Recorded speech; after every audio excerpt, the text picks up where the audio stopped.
ready to do life and business on your terms and truly live your big ticket life.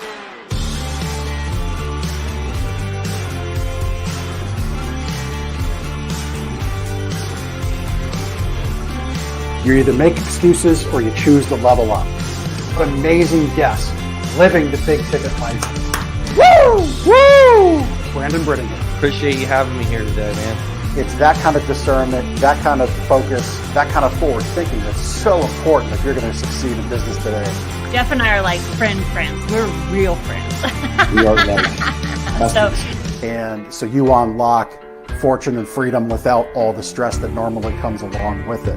It all comes down to your why. Your business, why are you doing it? How is it going to change the world and what's it going to do for your family? I want you to celebrate your success. Talk about the struggle.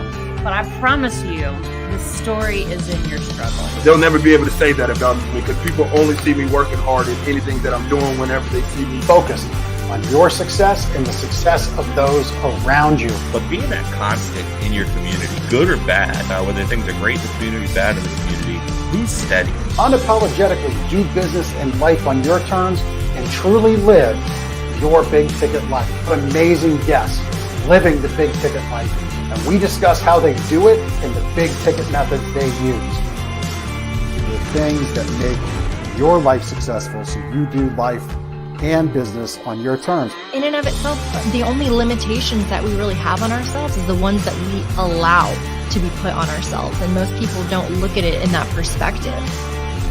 There's nothing wrong with being humble, but there's also nothing wrong with stepping into your superpower and letting people know who you are.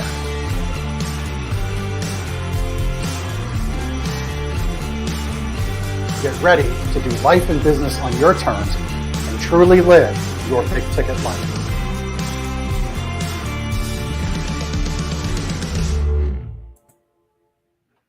All right. Well, today's episode's a special one because my guest, Mike Capuzzi, was my original marketing mentor, still is a marketing mentor. He was my very first coach. When I decided to tune into the world of direct response marketing, grew to a friendship, became business partners. And Mike is really a leader as it relates to many things, but specifically today, we're going to be talking about his thought leadership, his trailblazing in regards to books, as he calls them, shooks, really kind of any kind of authoritative printed material that really puts you in a position of authority. That's what he really gets down on and likes to help people with. And for me, books are, and these kinds of materials are a key ingredient to growth assets, which is just one of many big ticket methods and methodologies that I like to talk about, especially if your goal is to get into that investor seat in your business. Mike, welcome to the show. I think we're going to have a lot of fun. Hey, Jeff, thank you. And I think you probably will have to edit that intro because we should say you went from a high value client in our business, paying us a lot of money to now, I think I pay you money or something. I'm not sure, but I'm not sure how that happened, but it happened. And I'm glad it did because as you mentioned, I think, our friendship is strong. And, I think in a lot of respects, we hold each other accountable to a lot of different things. So I'm looking forward to it. It's awesome to see what you've done with this show. Yeah. I mean, we've been talking in the background about what you're doing on your podcast show, what I'm doing on mine, and the reasons we do it. On that note, I mean, we got podcast listeners. This is what I do on my show. I kind of take immediate left turns. Wouldn't expect less. Right. So your show, you record using Zoom. You're very knowledgeable when it comes to the technical aspects of things. Whereas for me, I pay the dumb tax. And I use great people like Chris. You can get a hold of Chris, castahead.net. I use folks like him because I just don't have the ability to sit and figure this stuff out, the technical stuff. But you're an engineer mind. So you're doing your show on Zoom. You're pushing it out to audio. What are some things that you've done with your show that you really like, that kind of bring listeners in and bring guests and get people attracted to being a guest on your show? Well, probably not enough, Jeff. I mean, I always sort of, think I could be doing more. I think most, marketing oriented business owners that, guys like you and me and gals that we interact with, I think think they could be doing more. And I know I can. As a matter of fact, just within the last hour of us going live today, I just reached out to a pretty well-known person in the marketing space. He has a new book coming out in the next month, and I just did a personal invite to my podcast. So you have those one-off personal invites. I'm at the point kind of like where you're at. I mean, I don't have to search for guests. We get guest requests all the time. We only have book authors on our show, nonfiction book authors. But I'm also a part of an organization or a software as a service business called Podmatch, which you are too. And Podmatch has brought me some great guests. I've been on some great shows. It's think of it like a dating app for podcasters and podcast guests. So that alone has been more than enough to fill. I mean, we are full on my show till almost the end of the year, but I'm still handpicking, key people. And I think one of the next things I really want to do, Jeff, is, and you might even be doing this, is really, having like a top 10, high-end VIP, hard to get kind of guest on the show. Yeah, like a dream list. Yeah, dream guest list. And I really ought to be doing that. And I think it's something I just, but you got to play that game of waiting and rejection and all that stuff. And I'm like, okay, something to get around to. But I think I definitely want to have some, New York Times type authors just to sprinkle in with our Main Street authors and our, worldwide authors. Yep. Yeah, I very much like that tactic. For me, I've enjoyed Podmatch. You introduced it to me. So it's a unique service in the fact that there's a subscription model. There's, hosts and guests can get paid, as I understand it. And I've just kind of dove in and, my intentional, and that's the thing about you, Mike, is you are extremely intentional, which relates to books and authority material. We'll get on that in a minute, but I've been intentional in who I book on the show, and I've really spent time looking and listening, to the samples that they give. And for me, I'm booked through right now, confirmed through mid-October. But what that's done in communicating with those that have reached out since is I share that, and in a way, it's kind of like self-selected. I've had a few people say, "Well, I'm kind of newer, maybe I'm not ready for your show," which was interesting, and that wasn't at all the position I was going for. But it is an angle for having a quality show, because we want, as hosts, we always want our listeners to get value from what we deliver. So, on the note of being intentional, right? So this is like the whole theme of why you write a book. So, obviously, there's intention that people have when wanting to go after a book, have it as part of their marketing arsenal. Why do you feel books are so important? Why are they that keystone for successfully marketing your business and service? Well, I mean, firsthand why, because you've authored several books, written several books. I mean, there's so many ways to attack that question, Jeff. I'll go back to the fact that most of us are used to paying for books. So whereas most marketing material, we're not paying for brochures, we're not paying for business cards, we're not necessarily paying for YouTube videos or even podcasts to consume them. Whereas books, for the most part, have been something that people are used to buying. So they're right from the very outset of a book. And I'm talking print books, to show one of your books, if you will. These are books that you could hold in your hand. Obviously, there's, digital versions and such, audio versions sometimes. But just by the very fact that most of us have grown up, there's been libraries, there's, in school, there's, bookstores still, obviously Amazon. Books are, typically an investment. And by that very nature, it sort of changes the perception for most people on the book itself, and then the person whose name is, on the cover as author. So, and Jeff, you probably recall this because it was something you and I worked on together a couple of years ago, but in the mattress retail space. But in doing some research for that project, I found, ironically, in the mattress industry, a book being used as early as like 1901, a book called The Test of Time, published by a mattress company of all things, offered as a free book in the advertising. You and I shared, we shared those ads. And that's over 100 years ago, with this idea of using a book-centric marketing strategy for lead generation, for getting out there, for elevating the author's place in business. It's just a proven formula. And 100 plus years later, I don't care if social media is bigger and all that stuff, it hasn't changed.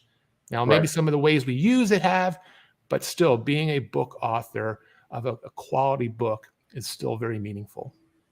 Yeah. And the Test of Time book, I was kind of peeking around my office here because I have a bunch of marketing examples. That one I have downstairs in my downstairs office. But if you Google it, you'll see what we're talking about. And, you think 121 years ago or so, how much more difficult was it to publish a book? And yet here was a business at the turn of the century in the industrial age when, we had our population was just exploding. They chose to dig in on sleep and wellness improvement. And that was the whole concept of the book. They weren't selling a mattress. They were selling a better, more productive, healthier life. And it was a lot harder to produce then than it is today. Yeah. And they used it for years, Jeff. I don't know if you remember, but this thing was not like decades. A shining, literally decades. And you're right. Someone took it because it was, it's in the public domain and basically republished it. And it's actually, I think if you Google the Test of Time, it's the Ostermore, I think Ostermore Mattress Company has a whole website dedicated showing like original photos and all. It's kind of cool. Yep. Yeah. It's a very neat case study in marketing, and that there's rarely are there new things under the sun.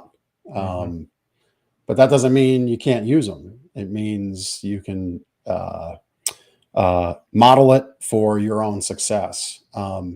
So I said in the intro, books and shooks. So let's talk about that. What is the power of a short book, or a shook as you've coined it? Well, so let me take one step back, and we call them a shook, a short, helpful book. That's our brand. So, McDonald's and Burger King both make hamburgers, but one's got the Big Mac, one's got the Whopper. A lot of people publish books, but only Mike Capuzzi and Bite Size Books publishes shooks. And Jeff, I say that kind of, with a smile on my face, but there's a real marketing lesson there, right? Something that you've obviously applied in your retail business. You've got to be unique. You've got to be different. Obviously, there's a ton of mattress retailers in your area. How does Gardner stand out? And you stand out by doing a lot of things exceptionally well, uniquely different. And that's what a shook is. So a shook is a short, helpful book, about a 1 hour read, Jeff, as you well know, because you've published several shooks. And this 1 hour promise, I think, is really important in this day and age. Obviously, there is a time and place for your traditional 200 or 300 page business book. But if you're looking to get highly focused and be able to allow readers, and again, we're talking nonfiction, typically business-oriented content, the promise of a 1 hour read where I can read it cover to cover in an hour, like I always say, you can get on the plane in New York City, and by the time you're in Chicago, you're done the shook. That's strong. Like, that's a big promise. It gives the person who's reading it the sense of accomplishment. Hopefully, it gets them motivated to take that next step with you, the author. So from a reader's perspective, really important. And then for you, the writer, the content creator, rather than taking a year, 2 years, sometimes even more to write a traditional book, you can knock these out in a matter of weeks. So it's a, I didn't necessarily develop the short book format. There's a lot of famous short books out there, but I do have a pretty unique format we use for our authors, based in direct response marketing. I mean, you've certainly picked up the ball and run with it. That's for sure. Yeah. There's no doubt. I mean, I've got a whole stack here of stuff right here, and this is just all the short stuff. There's 9 of them here, but I think in the bio, when you sent that in, it was like 15 books. And I know there's others from years gone past, and I have those downstairs too. And that's the thing. Like, we don't throw this stuff away. I mean, I know Mike, like, I know all this stuff. I don't want to say like the back of my hand, because I'm not him, but I know Mike's stuff. And there's really not a lot of reason for me to personally hang on to it, because I'm a tremendous student of his, and all that stuff. I've had opportunities to take first looks at stuff he's published, but you hang on to books. People do hang on to them. I'm looking at my library now, and I've been very focused locally on our youth and getting youth more time in school around skills and careers and business. And it dawns on me, I've got all this stuff. I've got all these newsletters. Yeah. If I can organize it and donate it to the library, that's so much more of a better value than donating it to Goodwill, where it pains me because I know these valuable resources are going to be sold for 25 cents, or maybe tossed, which I just can't do.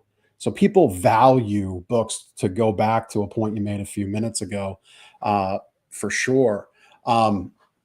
I also like the 1 hour promise. I think it's smart for marketers and you're very smart to put that out there.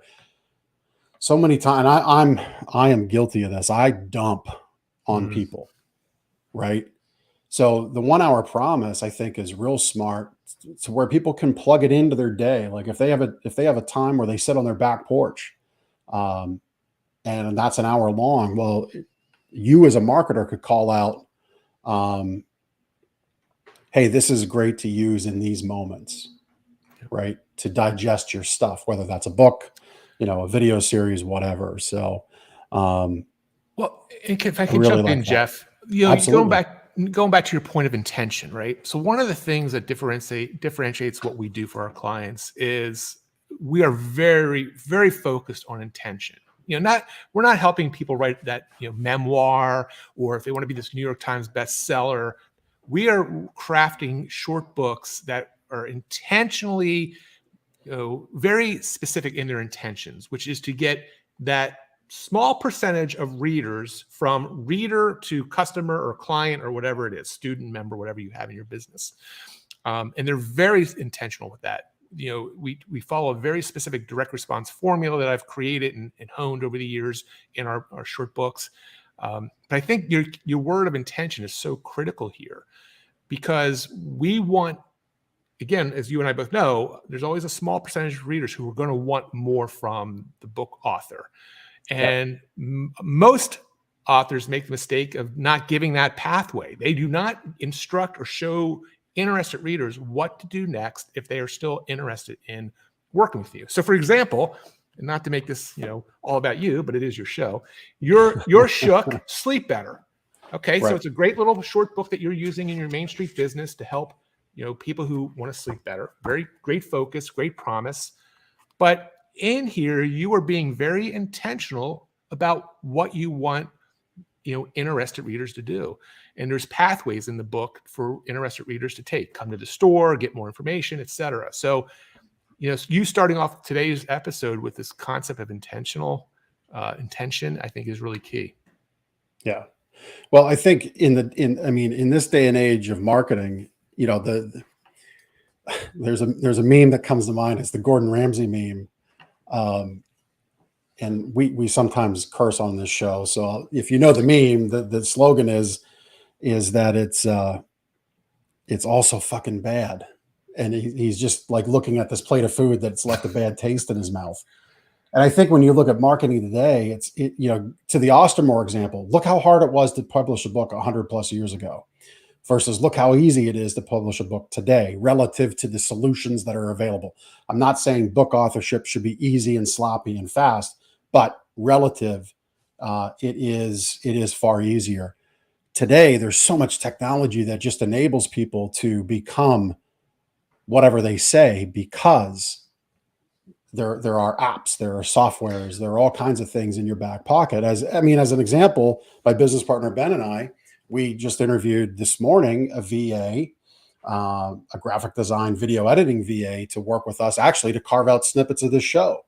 Again, intentionally, I know people don't always tune into an hour-long show, but I want to get more from all of it. And what I want to do is take those snippets out and be able to bring people in micro doses for both of the podcast shows that I do. And I share this because 3 out of the 4 candidates, it was obvious they weren't as intentional in their craft. And they were able to say they did these things, but when pressed, you quickly peeled back.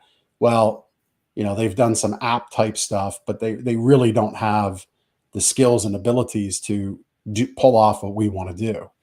And I think people need to really kind of get back to a place of recommitting to things that are foundational. So on that note, you believe, I know you believe this, books and shooks and these kinds of materials are foundational to a business. So what things have you seen happen in yours or your clients that have changed the business as a result of having a shook or a book, this process in the business? Yeah. Well, as much as I like to say, it's sort of a magic button or an easy button, and you just write a book and your whole life changes, and that can't happen. I mean, there are obviously a lot of examples of someone writing a book and then next thing they know they're world famous. That's not typically who we are working with. I mean, we're working with Main Street business owners, we're working with worldwide business owners, people online, etc. So it's a bit of a different aspiration. So typically, Jeff, people who are writing the books that we're publishing for them, they are looking for more ideal customers. Again, clients, students, members, Right. whatever they call them in their business. So they're looking for basically another way to generate leads that they can follow up with and market to. So there's the traditional lead generation value of a book, which is you can't not go on Facebook and see someone promoting their next book coming out on a book funnel. You'll still see it on TV. I still see free books offered on TV commercials. So there's that benefit of really being an important marketing asset for one's business. The other thing that's important is what it does for you, the author, and what it can do for you as far as raising your level of influence. In this day and age, even though it has become a lot easier, the percentage of people that are still writing books, Jeff, is still infinitesimal, relative to the whole population. But it's a lot. Like anything, marketers screw everything up, and one of the things they screw up is everyone can publish a book, and do it quickly, and a lot of times they're kind of crappy. So we're not talking about that either. But if you craft a quality book that does help people, it can really change how people perceive you. If you're out speaking, you're on a podcast, you're at events. People don't ask you to autograph a business card or a brochure, but they will ask you to autograph your book. Right. And that's a very real game changer for the person who embraces it. Yeah. On the topic of authority, so one thing that we're really working on in our business as marketers, we could talk about maybe the Moxie Cola story, because it's timely for the time we're recording this. What's today? June 28th of 2022. So, economically here in the United States, we're looking at some severe headwinds, it looks like, in front of us. Maybe in your business, if you're a mortgage lender, you're already seeing that. You've been living it in the real estate world, because there's like a fraction of the houses that were on the market. And even though that's gone up as of recent, it's still a fraction of what is normal inventory. So in our business, we're looking for ways to continuously market ourselves. And one of those ways is through Help a Reporter Out. And I'm realizing there's all these queries for sleep, wellness, health improvement around the topic of sleep. However, some of those queries, about half of them, come and they want a requisite of being a doctor, a chiropractor, a medical related professional.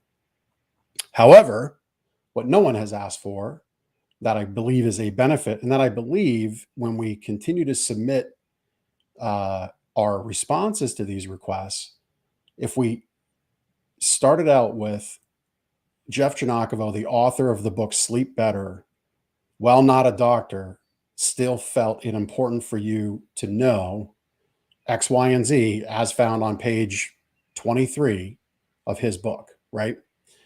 And yep, some of them are going to get tossed immediately, but others are going to turn the head, and then others were going to get picked up. There'll be no doubt in my mind, because again, authorship equals authority. So I think it's important for people right now to really look at ways to dig in. So I'll let you kind of pick up on that. And then if you want, we can talk about the Moxie Cola story if you want.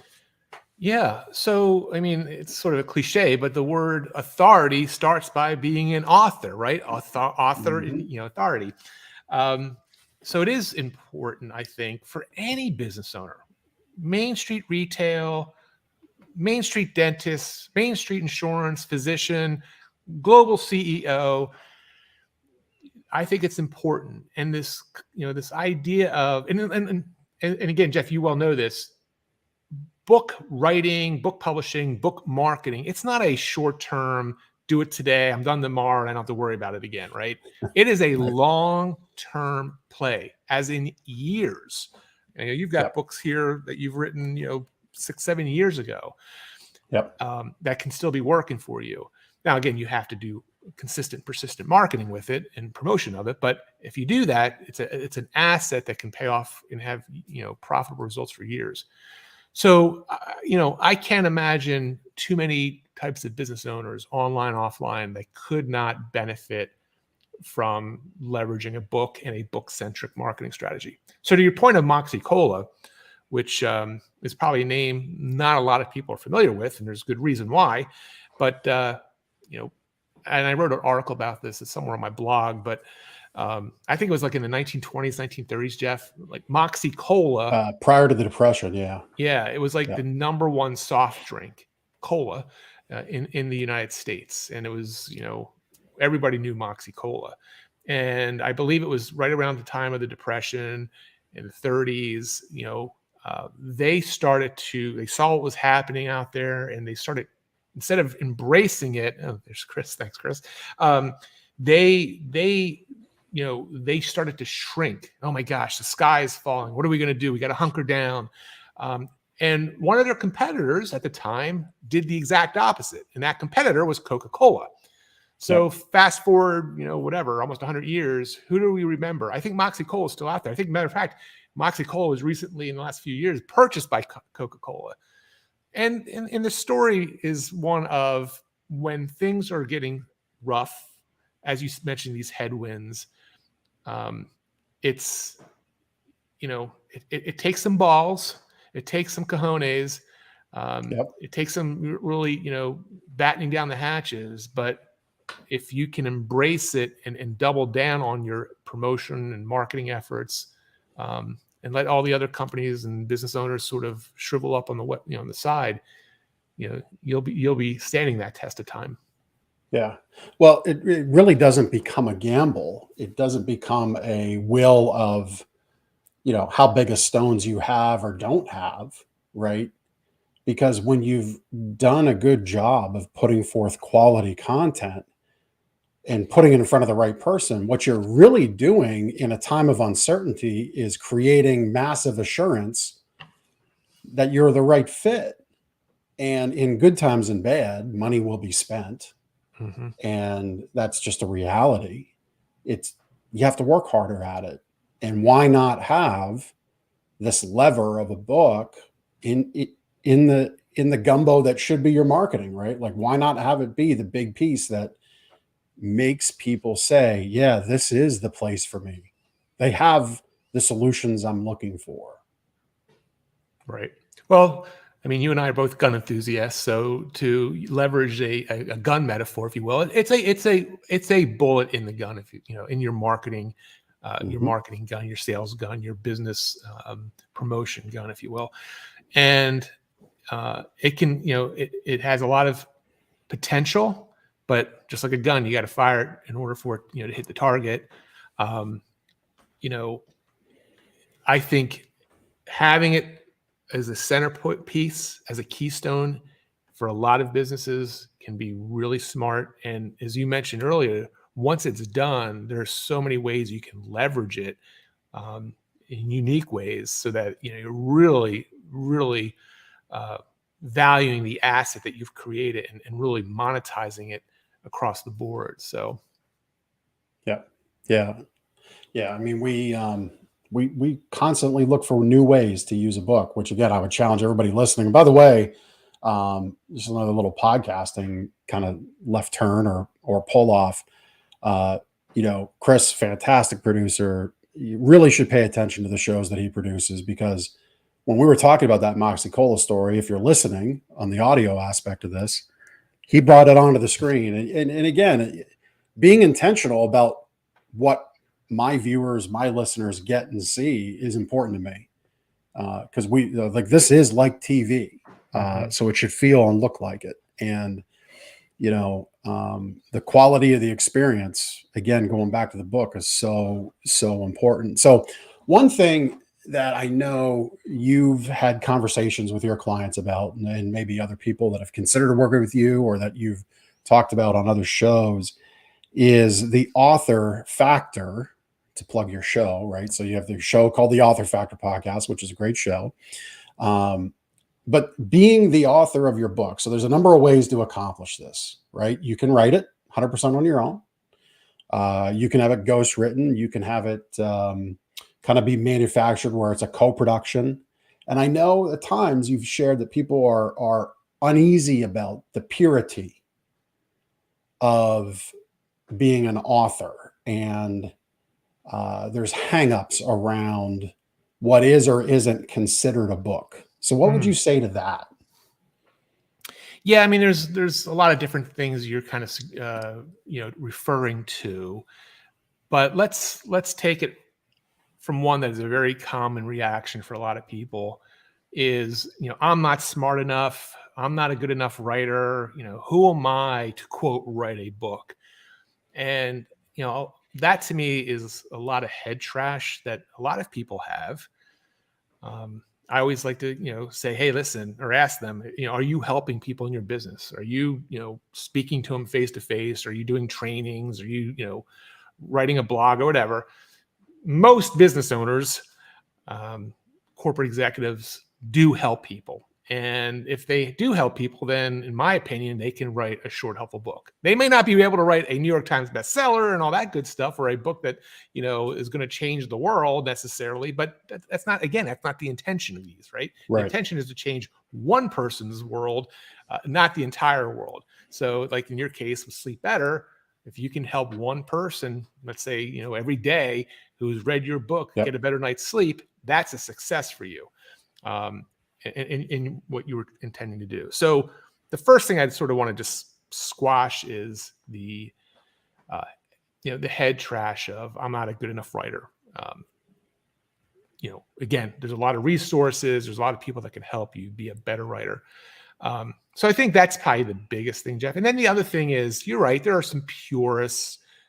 You and I are marketers, right? Shooks are direct response marketing books. What does that mean? There's a lot of intentional things that go into a shook. The way they look, the fonts we use, the way we really, like, there's been a lot of intention, visible and invisible, in how we structure these things, the flow, the format. So some purists might say, well, that's not a real book. It's, but again, that's not our intention, right? Our intention is to provide about a 1-hour read on a focused topic to help specific readers fix a specific problem or achieve a specific goal. So again, it all starts, Jeff, with knowing right from the outset what the goals are. And, we're very clear on what our goals are with these short, helpful books. Yeah. Yeah. And I'll say, I knew I was an author when I passed what I called the grandma test. So before I had my little buyer's guides, right, which were more pamphlets than books, right? But I called it a book because no one else was doing it at the time. Like these original little buyer's guides, right? Kind of real thin. I'll put it up to the camera. Like it kind of disappears if I get it completely vertical. Well, when Sleep Better came out, it's got a spine, sits on the shelf. It's a book. And when I showed that to my grandmother, she's like, well, now you're an author. Whereas before it's like, well, grandma, I had my book. No, that wasn't a book. She called that a pamphlet. And, so, I mean, in a way that is a good test. Like, the people who love you most, when they don't mince the words, it is a test. It is a way to look at it, for sure. So you've talked about being intentional. You've talked about your process. Let's kind of dig into that. Like, why have you chosen this model? Obviously, you're somebody who believes in giving back value. So Talk about the value of your process and what it does for businesses. Well, again, the value is, first of all, the kind of book we're going to publish for our clients. You know, a 1-hour read. I wrote a book. I saw the graphic earlier, the 100-page book. You're going to have about a 100-page book. And that 100-page book, again, very intentional. It's about a 1-hour read for, there you go, Jeff. You know, it's about a 1-hour read for the average reader. It's thick enough that we can have text on the spine so it appears like a real book. It's sitting up on a bookshelf. So that's the kind of book. And again, it follows a very specific formula. I mean, another thing Jeff and I have in common is we're of Italian descent. We've got that vowel at the end of our name. And Jeff and I have partaked in a few meals together over the years. So we enjoy a quality meal. And Jeff, I don't even know if you've heard the story. I think I did write about it in a 100-page book. But I had an Italian grandmother, and she was a phenomenal cook. And you know, she used to have these little recipe cards that I wish I had gotten, you know, after she passed away. But shooks follow a very specific recipe.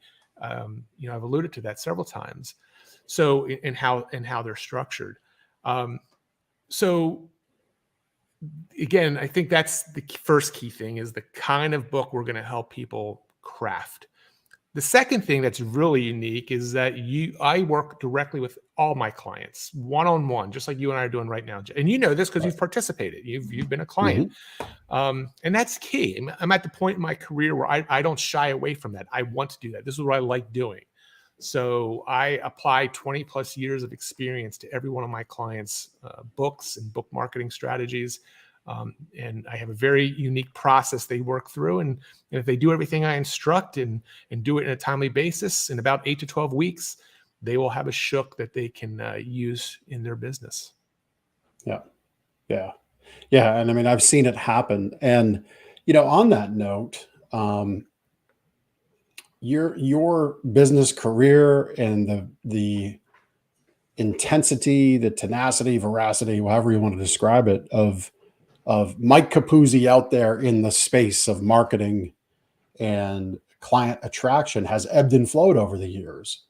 But I'm pretty sure I could answer my own question for you. The thing that has kept you at the forefront has been what's right over your shoulder. I mean, 15 books, right? I mean, they've been that cornerstone piece.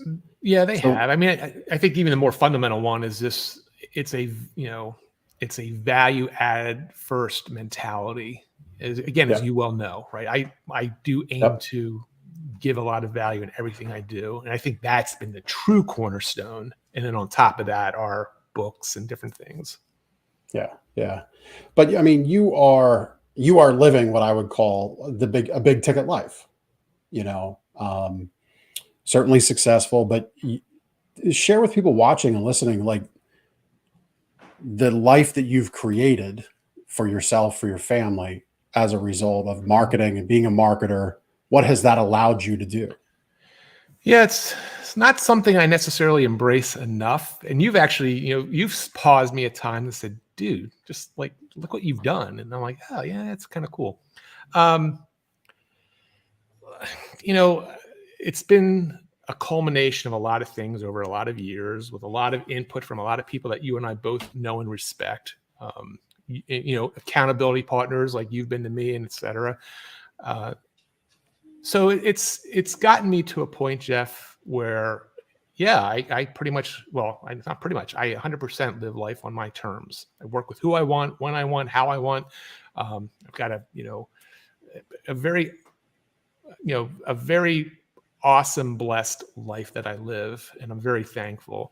And it doesn't necessarily mean I have a jet out in the back here, or 5 homes. That's not my definition of what is ideal to me. Right. And I just think, and that's what I love about what you're doing with the show and the whole thing that you're doing now about trying to help others achieve this by bringing on guests and talking about this.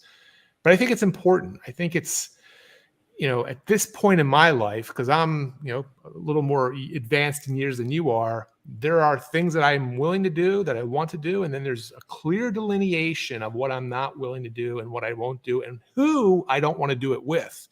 And I think that's pretty cool when you get to that spot. And if I could advise anybody, I've got 2 daughters in college, and they have boyfriends and stuff like that. One is already in his own business at 21, almost 22, I think now. And I'm always advising him, like, the ultimate goal is to be able to live life on the terms as you define it. And I think that's what everyone needs to keep in mind. I know you're a fan of this boyfriend. To a degree, it's still your daughter's boyfriend. Yeah, he's still a boy. He's got a maybe you can get some extra points if we'll put Chris on the spot. What's his website? I think it's NDFNathanDavidFabrication.com. ND Fabrication. Well, maybe we'll get it up. Maybe if you Google, he's out there. He does have a website. Yeah. He is a craftsman. And Jeff, I know you appreciate this. Yeah. Well, that's why I mentioned it. Right. You appreciate the trades. Yep. This guy is amazing. He's built hot rods. I mean, he's 21. There you go. Yeah. ND, is that? Let me make sure that's him. Yeah. I don't know if that's him or not, Chris. I can't tell. Yeah, I don't think that was him, but anyway, that looks pretty great. Yeah,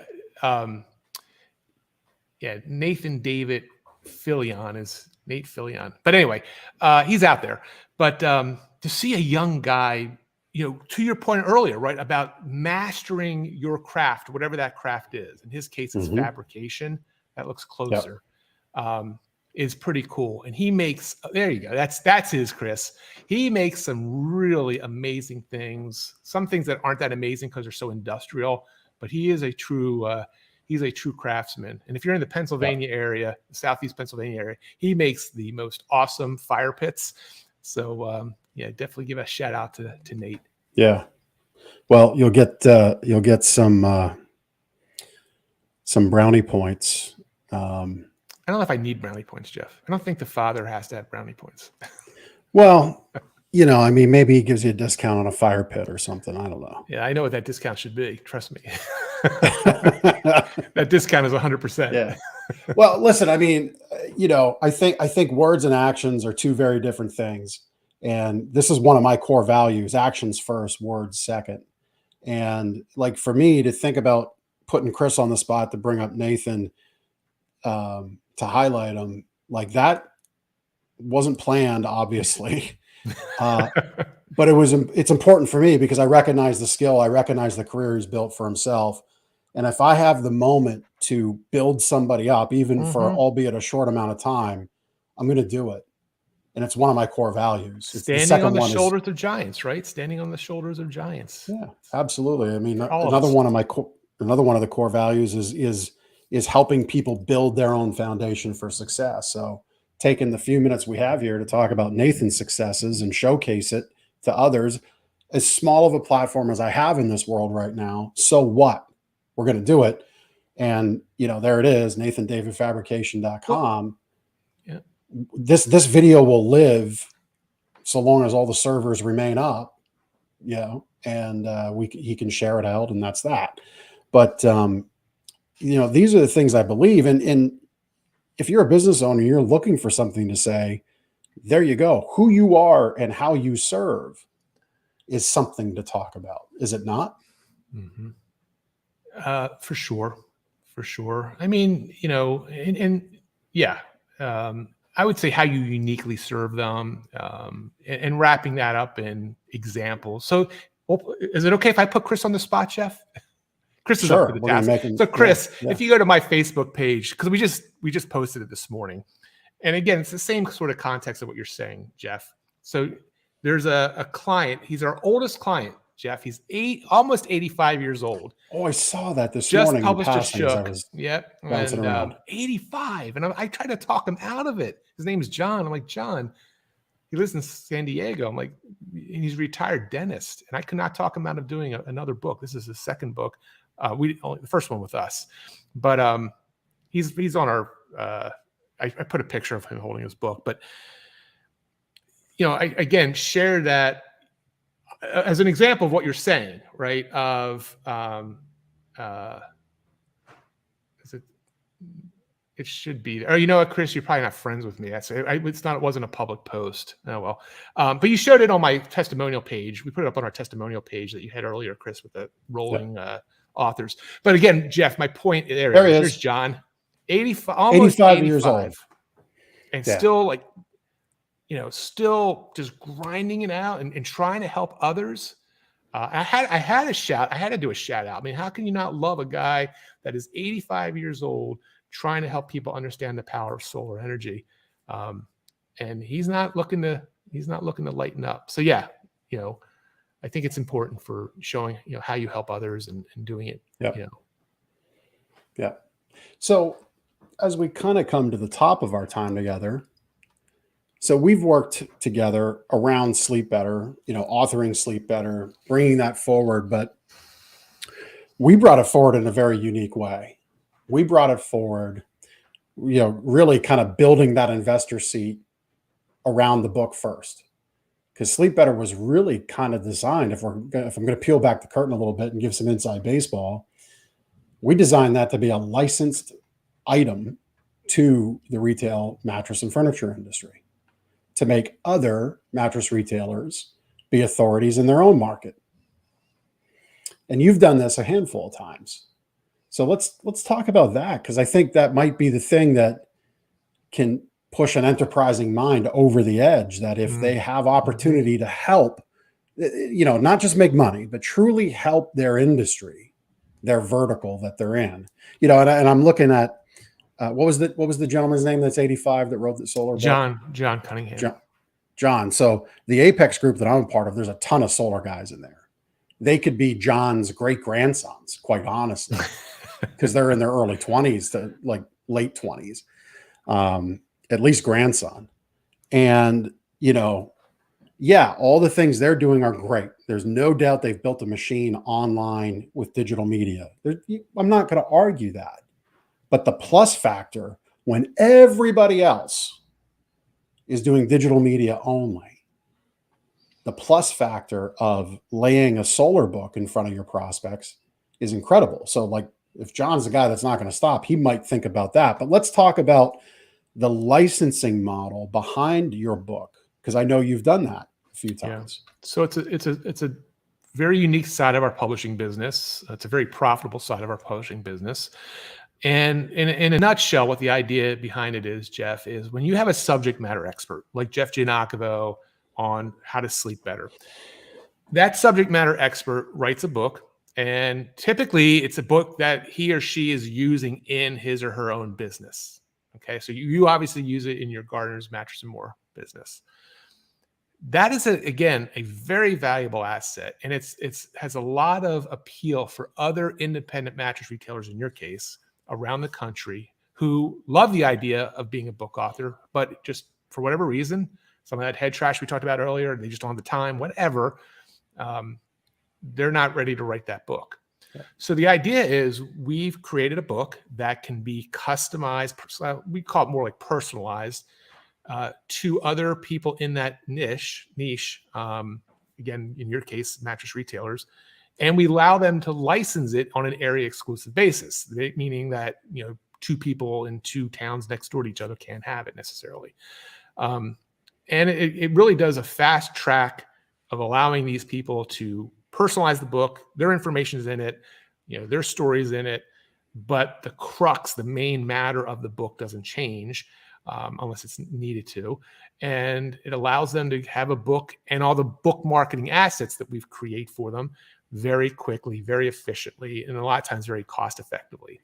For the subject matter expert, again, in the case of you and I, our joint venture, it's a very profitable model because we can license it around the country, around the world, maybe. We didn't do that, of course, but and it allows us to, create an asset that can be licensed in an annual license context. And it's a pretty neat program that we have. Yeah. I mean, the reason these models are successful is because money loves speed.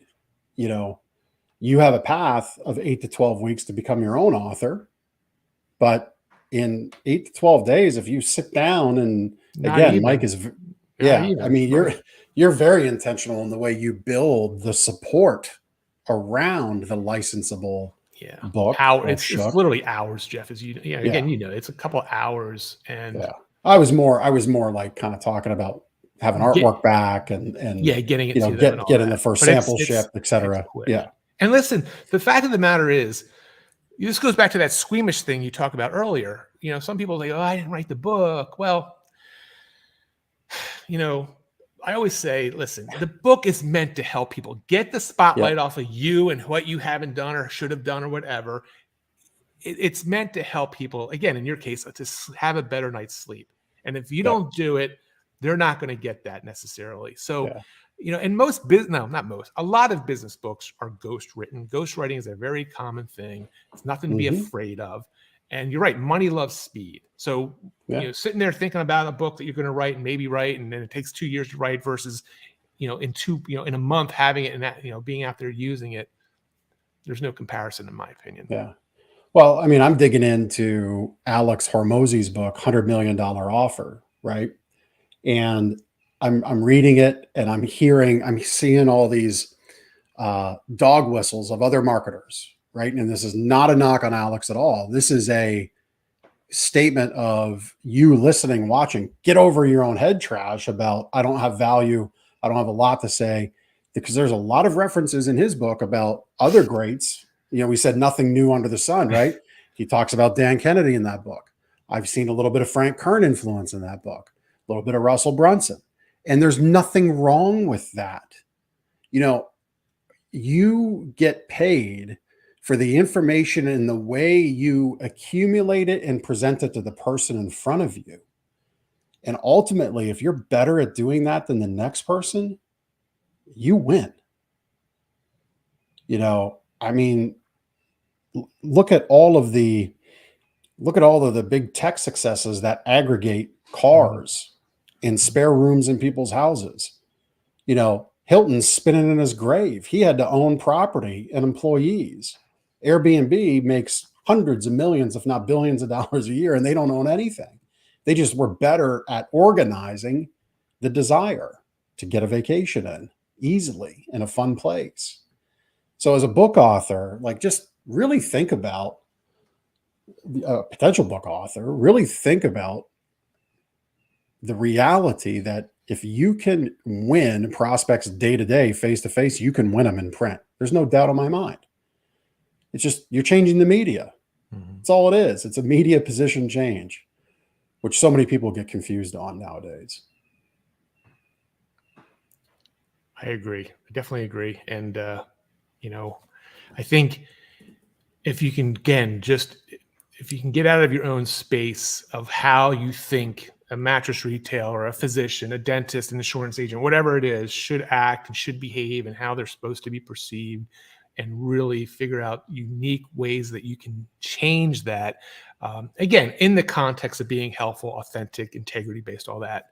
Yeah, you're definitely going to be one of the winners. Yeah. 100%. Mike, this has been a pleasure, man. It was very fun to have you on the show. I liked when I saw the book and come across. I'm like, oh, this is like the grasshopper. What's that saying about the grasshopper and the master? I always butcher these sayings, but people, I think people know. They're like, well, Jeff, this is what you meant to say. Regardless, it's like passing the baton. How's that? Right. Something like that. Right. Exactly. Well, this has been fun. I'm looking very much forward to, talking about big ticket life. Mike and I will be getting up to my campsite for sure. On a midweek day, and phones won't be ringing and fires won't be happening, but we'll be hanging out, smoking cigars, drinking some bourbon, cooking some amazing food, because we're in that investor seat in our businesses. We've kind of made the moves and realized that our businesses need to work for us. And both of us have enjoyed that fact because we both have books working all the time. And man, this has been so much fun. I really enjoyed it. So if people want to get more of Mike Capuzzi, and they absolutely positively should, I think you shared something for people who listen, but how else do they get a hold of you?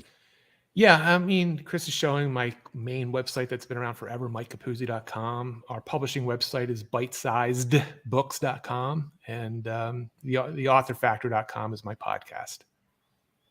Okay. Very good.